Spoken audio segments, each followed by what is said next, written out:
What's up guys, and welcome back to Bass Fishing Tips. And in today's video we're going to be talking about the top 5 baits for the month of May. Now in the previous 2 videos I've said the same exact thing that I'm about to say right now. There's absolutely 2 certainties in Alex Rudd's world. Number 1, I love spring bass fishing. March, April, and May are probably my 3 favorite months to go bass fishing just because of how many fish we can catch, how many big fish we can catch, and plus they're doing all the things that I love to go and throw, and they're eating all the things that I love to go and throw for bass, and it's just a ton of fun.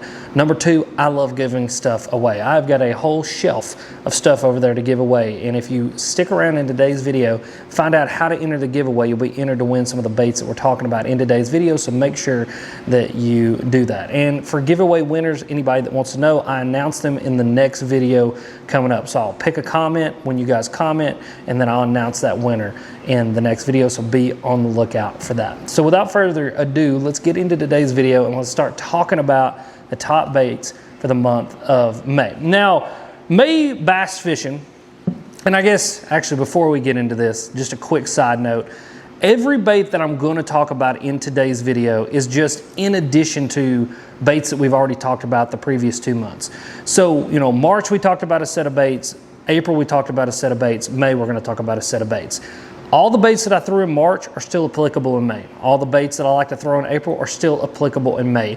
This whole pre-spawn to post-spawn season that we're in right now, which is essentially March, April, and May, almost everywhere in the country, except for if you're maybe out of this country, way up north in Canada or way down south in Mexico. For the most part, the pre-spawn, spawn, and post-spawn are all going to happen within that time frame all across the country as we move into spring. And so if you're sitting there thinking or watching this video and you watched March baits or April baits and you say, Alex, can I throw a slobber knocker in the month of May? Absolutely. Can you throw a coal shad in the month of May? Absolutely. The baits that we're going to talk about today are just baits that are in addition to everything else that we've talked about that become, in my opinion, the most effective in the month of May. And so this is just another set of tools for you guys to keep in your arsenal to go out and to catch a bunch of fish wherever you happen to be fishing, boat, bank, or kayak.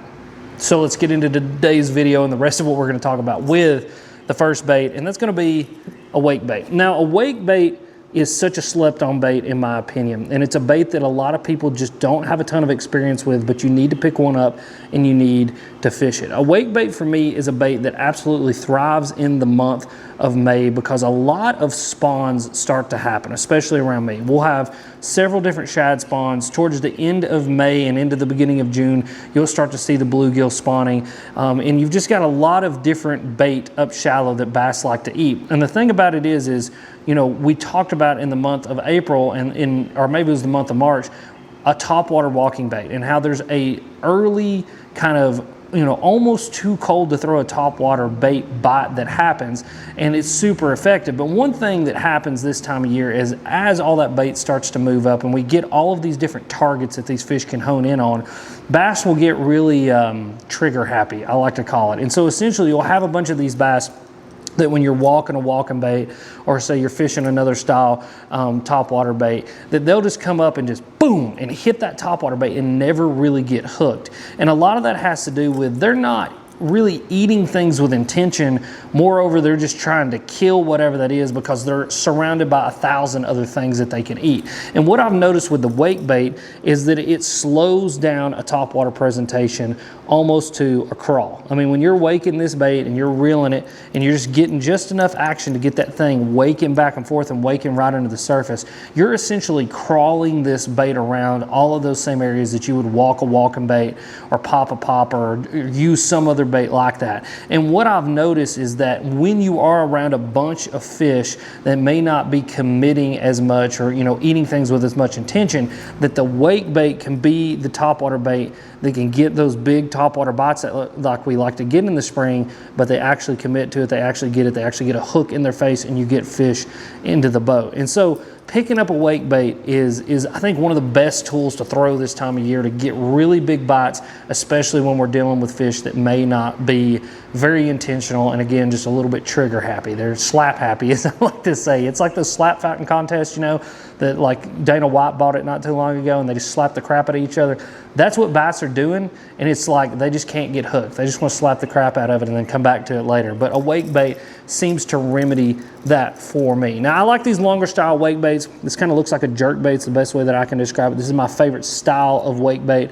There's a bunch of different companies that make them. This is actually a Berkley one that is not in production anymore, which is sad because this was a really good wake bait. But I'll make sure and link some different wake baits down below so you guys can check out some different options that are out there as far as like these more kind of jerk bait looking wake baits that I like to throw. I don't really like joints. I like the solid body, and I've just noticed over time that these seem to be the most effective. And if you use any of those links, make sure you use my code too. The code is RUD. If you use that code, you get 10% off your entire purchase. So make sure and use that code because I want to save you guys some money. But wake bait is number one.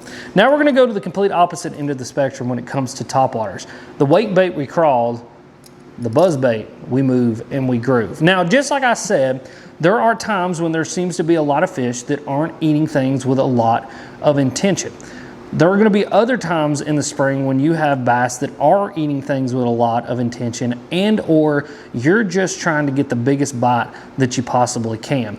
And the thing about the buzz bait is that I found this time of year, normally you're going to get the biggest bite that you possibly can. When something finally comes unplugged on a buzz bait, especially in the spring, early in the spring, you know, right during the spawn or right at early post spawn, it's normally a really big fish. This is a very loud, very intrusive bait, but it's a bait that can do something that your walking bait and your wake bait and other baits can't do, and that is get in and out of cover really effectively. Now obviously you're not going to be able to throw this thing directly in the middle of a lay down and get it out, but it is something that you can bump up against dock posts, you can roll over tree limbs, you can throw around grass, you can throw around vegetation, especially if you're a pond angler and you're, you know, fishing around a lot of, you know, emergent aquatic vegetation. The buzz bait allows you to fish a topwater and fish a topwater that's going to get a really big bite super effectively. And so it's a tool that I've got tied on this time of year, especially if I'm fishing in, say, like a kayak tournament or something like that, and I know I've already got a good limit, but I go head hunting, giant hunting. I'm either going to use the coal shad, or as we get later on into the spring, i.e. May, where we're at, I'm going to pick up the buzzbait and I'm just going to cover as much water as I possibly can. And the thing about what I found with the buzzbait is that you'll get some blow-ups. You'll definitely get actually quite a few blow-ups. But when you finally get that big blow-up, that one that actually gets a hold of the buzzbait, that eats it with intention and eats it like it wants to kill it, it's normally that 4+, 5+, 6+ pound bass, that one that we all love to catch and the one that we need to win tournaments and do things like that with. It's normally going to come on the buzzbait. Now the buzzbait that I like to throw this time of year is actually a specific kind of buzzbait. I'm going to be throwing a head knocking buzzbait. And so what that means is you got two styles of buzzbaits. You got head knockers, and then you've got the ones that don't knock against the head. So this bait, what that means is the blade actually hits the head when that blade is turning, making a knocking sound. Let's see if we can get it to do it. You got to bend it out just a little bit. When you're reeling it underwater, it'll do it. But, well, I feel like an idiot right now, so we're not going to do that. But just trust me, when that blade turns, it knocks against that head. It makes a really loud knocking sound. And those are the buzzbaits that I like to throw this time of year. Something, again, super loud, super intrusive, something that's going to create a bubble trail, something that's just going to put a lot of noise and a lot of vibration into the water. And normally, I actually don't like to throw a skirt. I like to throw a plastic on the back of there. And this is my absolute favorite buzzbait plastic for almost all buzzbaits that I throw, and that is a Berkley Crash Crawl. It's a really flat bait, as you guys can see. It's got a, you know, flat body, but it's very wide, and then you've got these two little kicking tails. Those two little kicking tails don't have a ton of action, but they still have enough action that it works in behind that buzzbait, and then that flatter, wider body allows you to skip this thing up under tree limbs, up under boat docks, around a bunch of different things. Again, presenting a topwater bait in places that you can't throw this. You can't skip something with treble hooks. It doesn't matter if it's a walking bait or a wake bait or whatever it is. And so this just allows you to get those big topwater blowups, those big topwater bass to eat, but be able to present it in places and in different ways that you wouldn't be able to present other baits. And so keeping a buzzbait tied on this time of year is really huge. And what's really cool about pretty much every bait that we're going to talk about today, with exception for one, you can pretty much throw all of these baits on like a 7-foot medium heavy fast action rod. I like a little bit more moderate action rod for my treble hooks, but for the most part, every one of these baits, 7-foot to like 7.4 medium heavy fast action rod, you can throw every single one of them, which is really cool because especially for dudes who are limited on gear, this allows you to just pick up a one rod a smattering of baits and go out and go fishing with them. So the next bait that we're going to talk about is kind of the final boss, we'll say, of swim jig, spinnerbait, and everything else that we've talked about. Oh, I just said what bait it was because I'm a dummy. It's the final boss of the bladed jig, the spinnerbait, and then the swim jig. So the swim jig for me, I pick it up in the month of May for a couple of reasons. Number one, I feel like as we've gone through March and April, the bass have seen a ton of spinnerbaits and they've seen a ton of chatterbaits. And the thing is, like I said, it doesn't mean that they're not effective in the month of May. I just think if you fish a really busy lake or a really busy river or a really busy pond, that sometimes that those bass can get used to things like spinnerbaits and chatterbaits. And after you sore lip them so many times with one in particular bait, they can get kind of wary of things. And so that's when I pick up the swim jig. I fish it in pretty much all the same areas that I'd fish a spinnerbait or a chatterbait. I fish it in a lot of the same ways that I fish a spinnerbait or a chatterbait. I like to pair them with pretty much the same trailers that I pair with a spinnerbait or a chatterbait, and I throw them on pretty much the same rod that I throw my spinnerbait on. And the thing is you know, if you go and you fish all of those areas that you fish the other two baits with, I can promise you'll pick up some residual bites or get some new bites throwing the swim jig. You know, I did a video just a couple days ago on this channel. It was spinnerbait versus chatterbait, and I talked about how, you know, there was a story that I told that I went down a bank with a spinnerbait, caught some fish, but had some fish that ran through it and didn't really get it, turned around and went back up it with a chatterbait. And what I should have done, dummy move on my part, is I should have picked up the swim jig and gone back through there again and just showed them something a little bit more finesse, something that they hadn't seen yet. And that's really what I love about the swim jig, is that you get that ability to move and groove. You get that ability to, you know, mimic a bunch of different kinds of bait. You get that ability to let it drop, to let it rise, to do all kinds of different things, stop and go, whatever it is. But it doesn't have any blades. It doesn't have anything making any noise. It's just very passive. And it's something that, like I said, if you're fishing really busy waterways, I think the swim jig can be something that just helps you to get a few more bites when those bodies of water are really, really pressured. And so I absolutely love a swim jig. I tell you something else I really love about a swim jig, and it's kind of like a bladed jig or a spinnerbait, is the fact that you can throw a swim jig in so many different colors. Obviously, I got a shad color tied on. A lot of what I talk about is shad baits, and it's because I live around a bunch of shad lakes. You know, these lakes around me have millions of gizzards, millions of thread fins, a bunch of alewives, and they have bluegills, but these bass are primarily shad eaters, and so I got on shad colors. But what's really cool is that you can throw this in a bluegill color, in a black and blue, in white, in purple, in green, in 1,000 different colors. I've got all kinds of different color swim jigs and trailers that you can throw on the back of them. And what's really cool is, just like with a bladed jig or a spinnerbait, you can experiment with different trailers. Obviously, I've got that Savage Gear dragon tail on the back of there. I'm really actually liking this thing for a bunch of different baits, but I got that on there. But you could as easily pick up a green pumpkin, and you could pick up something like that Berkley stank bug, throw it on the back of there, and do a really good job of mimicking bluegills or brim or whatever it happens to be. Because like I said, as we move into the month of May, we have a bunch of different spawns that go on for a bunch of different bait, and so being able to have just a couple different swim jig colors and effectively represent a bunch of different things can help you to get some bites. But swim jig, don't sleep on the swim jig, especially pond guys. Guys, fish in ponds see so many different baits, and a swim jig is fairly weedless, it's easy to fish, you can get a bunch of bites on it. So pick up pond and bank, because bank anglers and pond anglers, I kind of lump you all together, not because I don't think that they're different scenarios, but because regardless of what's going on, fishing from the bank limits you to an area, and it limits you to an area that normally gets a lot of pressure. And so having something that allows you to fish for fish that might be pressured really, really helps. And speaking of pressured fish, we're going to be talking about the Wacky Rig. The Wacky Rig and a 5-inch Cinco style or stick style bait is one of, if not my favorite bait for the month of May. Like I said, you have got fish in every single stage of the spawn. You've got pre-spawners, spawners, and post-spawners. And in my experience, that right there is one of the most, if not the most effective way to catch fish really anywhere in the country. I did an entire breakdown video on fishing the Wacky Rig in particular, and especially the 5-inch stick style bait just a few days ago on this channel. A lot of you guys watched it. I really, really appreciate it. That one actually got really, really good views, and you guys really seem to love it. But in that video, I talked about how there has been billions upon billions of fish caught on this bait, and it's something that just catches fish. I also broke down in that video all my favorite colors, rod, reel, and all those kinds of things. So we're not going to reiterate that here too much because that video is available. I'll make sure and link it in the pinned comment in the description so you guys can see it, and I'll even put it at the end of this video so that you guys can see it.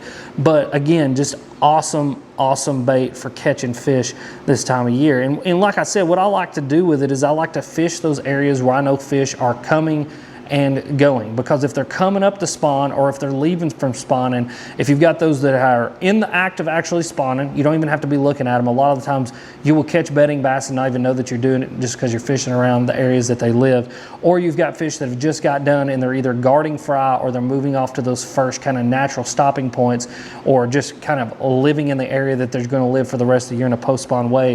The Wacky Rig is a great tool to get them to bite because it does a good job of representing a bunch of different things.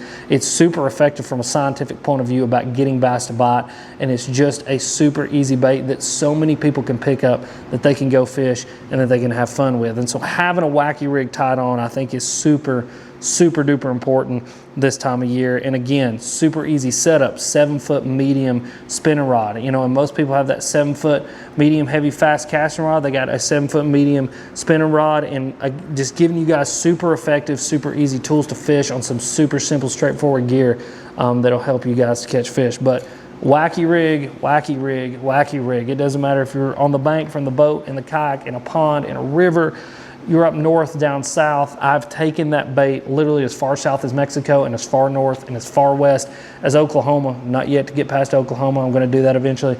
But you just got to look at anybody's videos from out west and understand how effective the Wacky Rig actually is in catching fish. And so Wacky Rig. Now, bait number 5 is I think one that so many people overlook. But before we get into that, I want to do a giveaway because, like I said, I love giving stuff away.